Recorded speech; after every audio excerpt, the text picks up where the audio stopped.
سي ابراهيم مانيش باش نقول لك احكي بكل صراحه، خاطر انت معروف عليك الصراحه، حتى انه ساعات يلام عليك الافراط في الصراحه. نرجعوا للي صار نهار السبت، دخلك في المجلس التاسيسي اللي دام 3 دقائق وفاتت 3 دقائق حتى انه نائب الرئيس قص عليك الميكرو ومن بعد قعدت تتكلم، وكان الموضوع حول باش نرجع شنو اللي قلت انت، صحح لي كان انا غلطه سي ابراهيم، قلت 10 نواب من البرجوازيه المتوحشه السوفاج هما اللي يحكموا في المجلس هذايا. قالوا النائب الزوالي مش لازم يجي للمجلس، وبالسرقه نتاعهم والناس هذوما السراق قلت اللي هما يخرجوا للبلاتوات، هما يسيروا في تونس، هما القاده جدد. حكيت باسم البسطاء اللي كيفك هكا انت قلت، واتهمت بعض النواب اللي هما برجوازيه متوحشه وسراق. علاش وصلنا للحديث هذا والمستوى هذا سي ابراهيم الجساس؟ هو المستوى هذا ثم مثل يقول لك الفم الابخر له السواك الحار، لان ثم بعض الناس وفي صلب المجلس عملوها تجاره الحكايه هذه. كيفاش خلينا نفهموها احنا التجاره؟ احنا سمعنا بتجاره عملوها تجاره سياسيه على اساس هم قلوبهم على الشعب وفلوس الشعب. اولا هم ياخذوا في المنحه هذه ال4 فرنك هذه اللي تفضحنا عليها، ياخذوا فيها زينا زيهم، يعني يحط بجبهه اليمين الفلوس ويجبد من جيبه اليسار ميكرو ويبدا يعيط ويدجل على الشعب وهو دجال. فهمتي؟ لأن ثم اللي تبرع حتى للمؤسسه الامنيه بشهرتها كلها. ليش؟ لانه يتبرع بينزل مره ب 50 مليون، الا انا عنده 50 مليار. ايش نعملوا في الزوالي؟ اثنين هي المنحه هذه ياخذوها نواب برقابه وخذوها نواب برعلي وياخذوها تو باش ياخذوها اللي بعدنا سي نورمال. مش تجيب واحد انت من اخر الدنيا وتقول لها هي هذاك يتاجر بها، لان عندها الامكانيات الماديه اللي عايش صغاره لاباس وهو عايش لاباس، حتى يبقى 10 سنين ما يخدمش، يصرف ويتمتع ويفسد زاد. لكن ثم فئه من النواب ولاد شعب ما عندهم الجو من البطاله، جو كذا ما عندهمش. وقت اللي يجي هنا تيكري جاي من 500 600 كيلومتر، تيكري دار في العاصمه وتيركب يمشي ويجي ومصاريف وتيصرف على عائلته غادي. ايش باش يعمل يعني؟ يمشي يسرق. داروها تجاره حقيره ما انزل الله بها من سلطان واتجهوا بها سياسيا. اي اما اتهام كبير سي ابراهيم القصاص انه النواب اي نعم تحكي مع بعضها بالطريقه هذه، تتهمهم بالسرقه. نحضر المستوى، نحضر على برجوازيه، يعني انت بدك تقسم في المجتمع. لا مانيش نقسم في المجتمع، لان ثم ناس بفلوسها حلال ولا حرام مشكلتهم ما يهمنيش، اما يتصوروا في رواحهم تونس ليهم وهم القاده واحنا العبيد والرعيه. هذه المشكله في مخاخهم، هي المشكله مش في حاجه اخرى، المشكله في عقليتهم اللي مصديه. انا ما عندي ما نعمل لهم. ثم ناس يقول هذا مركب نقص ابراهيم تجاه الناس اللي عندهم الامكانيات. لا انا قلت اللي عنده فلوس ربي ان شاء الله يزيده، كانهم حلال ولا حرام انا ما عنديش مشكله، هو ربي تيحاسب عليها الفلوس، ما عنديش مشكله حتى من غنيين. بالعكس انا نتشرف على فكره، انا نتشرف بالمستوى نتاعي وبفخري، لكن ما نحبش اذا لا خير فيا، اذا انا جواعي ذريه جواعه وانا جعان وتناخذ حق الشعب نبدا كذاب ومنافق.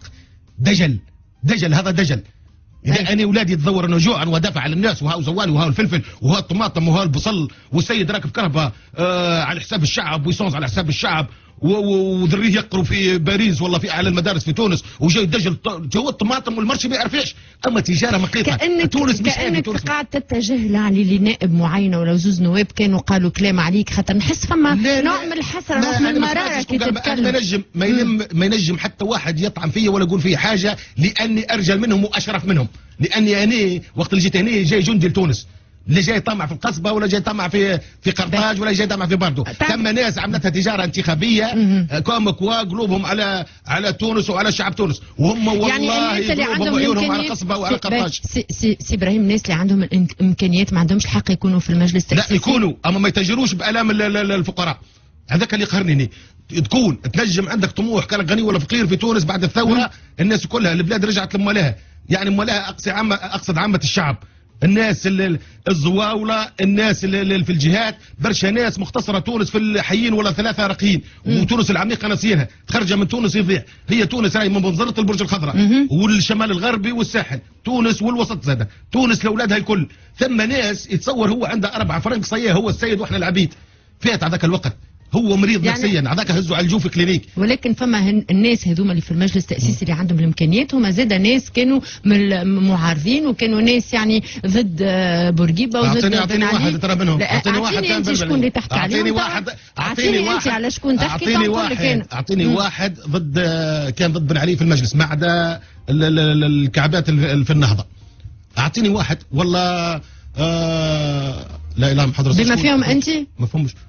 هني شكون كنت في التجمع وكنت خاف من التجمع فنكذبوا. ثم واحد كان يقول الصيد فما كم خار، ثم واحد كان يحل فما هني في تونس الناس كلها تو بدت ابطال وبدت سيوده. كذب يا بنتي والله، لا ابطال ولا سيوده. احنا وقت خرجنا اولاد الزواوله في الجهات وصارت الثوره هي تراجع في الموقف نتاعك كيفاش يعني ما كنتش عندك نفس الكلام العامين التالي. ما كنتش معارض شرس لبن علي، هاني نكذب عليك ولا واحد كان في تونس معارض شرس. كذابه الا ما عدا اللي المناضل اللي مات في السجون وفي الكهوف وفي الزراديب الداخليه، هذاك عندي مناضل وما نعرفوهمش.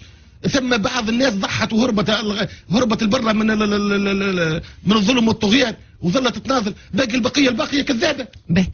باش نرجع معاك، انت حكيت على تجاره، فما ناس يقولوا ما نجموش نصدقوا السيد ابراهيم القصاص لانه هو زاد يعني عمل السياحه الحزبيه، كان في العريضه من العريضه. انا الوحيد اللي انا الوحيد يعني اسمعني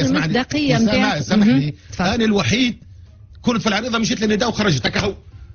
ثم نواب داروا على 5 و6 احزاب، هذاكم لانهم مش معروفين ما كلمهم حد. مشكله القصاص، انا الوحيد اقل واحد مشيت استقلت من العريضه ما تفهمتش شنو وياهم، مشيت للنداء خرجت منه.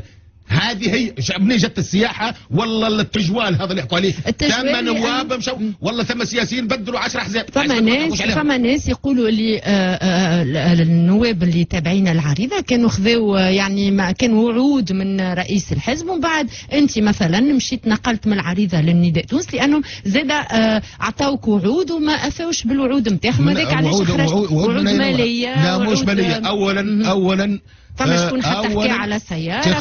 خليني نحكي. اولا سي الباجي قائد السبسي ما عندهش كاير فلوس وقاعد يوزع فيها، يا اللي يجيني نعطيه شكاره. هذا باب، وما نصور الراجل هذاك مصوراش ينزل للمستوى هذا يعني فهمتي. الكذب تو الاتهامات صايره، هاو عطوه فلوس، هذاك عطوه دار في سكره، هذاك عطوه قهوه 200 مليون. والله كذب يا بنتي والله كذب. وهاو قدامك القهوه نتاعي والكاتف وكاتل اعطوها لي متبرع بها للشعب اذا موجوده اصلا. بري زيها انت تخرجي من هنا، بري الدفتر خانه ولا بري الوين هذه يقيدوا فيها الامور هذه، انا متبرع بها لشمس افاء. باهي يلزم الكذب، الواحد استبحت وعرضه بالكذب. لشكون تقول يلزم الكذب؟ على الناس هذول السياسيين الكذابه اللي قاعدين يوجهوا في الراي العام وهم اسقط ما ثم في الدنيا، كذابه ومنافقين وتجار كلام ما عندهم حد شيء. تونس من اجمل دول العالم وخيراتنا تزينه، والله يا بنتي نعيشوا من السياحه بركه، والله من السياحه نعيشوا، لكن الله غالب فهمتي. ونزيدك معلومه اخرى ما تعرفيهاش، هل قاعدين يكذبوا تو والله النهضه افشلت ولا بتفشل، ولا كان تو يجيبوا لهم حكومه انبياء الى تنجم تعمل خير من النهضه، برا يقولوا يلحس للنهضه، حكومه انبياء تو يجيبوا فيها 3 نبي استغفر الله العظيم كلهم ماتوا، ما ينجموا يعملوا شيء اخير من النهضه. باهي هاني نلحس للنهضه تو مانيش نلحس للنهضه، يعرفوني الناس كل ان الترويكا الحاكمه. فما ناس قالوا انت باش تمشي لحركه النهضه، النهضه ما يسالش. انا نحسبهم انا النهضه عندي حزب سياسي تونسي واللي فيه توانسه، ما هو مش خير لا خير. فما امكانيه انك لا يعني هو ما ثمش امكانيه في الحقيقه، لكن انا نحكي لك في العموم. الناس اللي قاعده وكأن النهضه جايه من كوكب المريخ، يعني حزب تونسي عنده تشيره تونسيه قانونيه والمنتمين له توانسه، ما ثمش حد خير منهم ويزايد عليهم. أنا الناس كنت عارفني علاش ندافع عليهم؟ ما ندافع عليهم، مانيش ندافع عليهم، لأن الكذابة وردوهم كأنهم هم السبب بالمصايب الكل.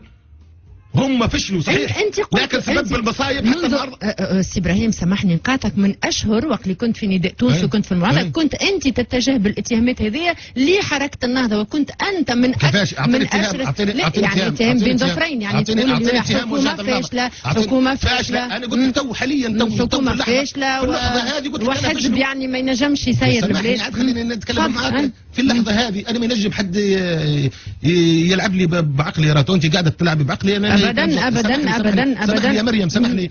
النهضه فشلت لان ما تنجمش تقدم في الظروف اللي قد تروحها فيها بكل بساطه، فهمتي. وللاسف الشديد ان النهضه تعلمت حاجه زاده، لان المره الجايه اذا طلعت حكومه اخرى من حزب اخر قواعد النهضه باش تعمل لك يا بابا زي ما عملت لها، راه مش تسيبوك في حالك، اعتصامات وضربات وبلوكاج، تبقى تتفرج كما خلتهم تتفرج. انا انسان صادق، انا تهمني مصلحه بلادي. فهمتي؟ هي النهضه غلطت حاجه واحده، اللي كان ورطت الاحزاب الكل وشاركته في الحكم، راهو النجاح كان نجحت يتحسب لها، وكان فشلت يتوزع الناس الكل. لكن تو اللي فشلوا في الانتخابات هم اللي يصوروا في رواحهم، هم اللي شكون هذوما؟ شكون؟ المعارضه من بطم طميمها كلها بطم طميمها. هاي لا جايين جايين كلها يعني بجبهه الانقاذ، الاحزاب السياسه المعارضه كلها. ابدي مني باش ما يزايد عليه حد، ابدي مني. في تونس المشهد السياسي مزري. هناك من يتاجر بالدين، وهناك من يتاجر بتاريخ بورقابه، وهناك من يتاجر بدم الشهداء، وهناك من يتاجر بآلام الفقراء. وابراهيم القاسم وهذا المشهد يتاجر. هذا هو المشهد. انا ما تاجر حد شيء، لاني ما عندي من تاجر، انا منتمي للطبقه الكادحه السفلى.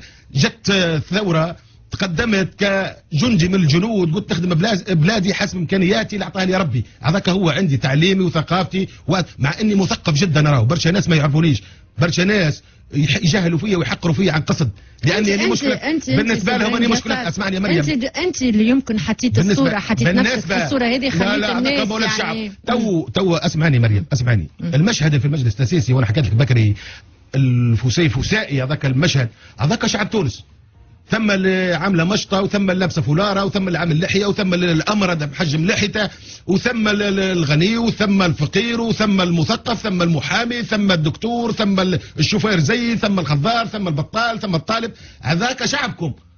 وقلت لهم وجيبوا ناس اخرى من استوردوا هذاك الموجود. ثم ناس متعقده نفسيا وكأن هذاكم مش توانسه.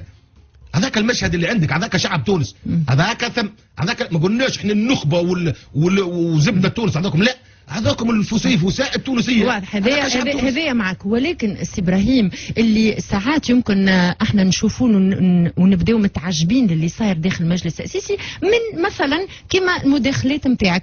انت معروف عليك صراحتك، وكما قلت انا في الاول، وتلقائيتك وتقول اللي في قلبك. ولكن السي ابراهيم، ساعات كي نسمعوك تتكلم كما تكلمت نهار السبت، وتتهم الناس بالسرقه، وتقول ما تكتبوا حتى خط في الدستور قبل ما تعطيوني حقي. نعم. مش كيما البرجوازيه اللي تجي في كربه 300 مليون. والله لما الميكرو نتاعك يتقلع هكا قلت يعني. نعم. احنا نقولوا هذوما النواب المجلس التاسيسي كيفاش يتكلموا بالطريقه هذه. المستوى لما زميل يجي يتهم زميله وهو كذاب، لانه هو اصلا المنحه اللي ياخذوا فيها زملائه هو ياخذ فيها، هو نفسه ياخذ فيها، ويجي يكذب في بلاتو.